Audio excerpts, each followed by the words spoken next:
Nem akarom túl misztifikálni ezt a fogalmat, szerintem onnan eredeztethető, hogy talán saját egód mellett meglátod esetleg mások problémáját.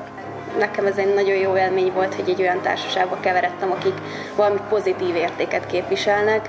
Azért legyen önkéntes szerintem valaki, mert olyan dolgokat tapasztalhat meg, amit egyébként máshogy szerintem nem. Az ideális önkéntes az, aki ki tudja nyitni a szívét, és nyitott másokra, empatikus. Valahol talán illene azt mondani, hogy mindenkinek illene az lenni, attól lehetne jobb a világ, de nem tudom. Én nagyon sok ismerettséget, nagyon sok barátot kaptam az önkéntesség által. Kipróbálhatom magam színpadon, kipróbálhatom magamat vezetőként, és mindig lesz valaki, aki segítsen és fogja a kezemet. Tehát sose vagyok egyedül, és mégis rengeteg lehetőségem van.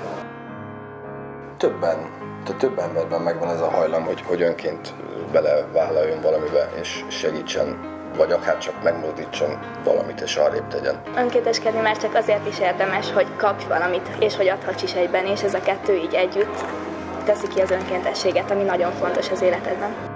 Picit olyan, mint az ölelés, hogy egy nagyon picit adsz, de te is kapsz vissza rengeteget.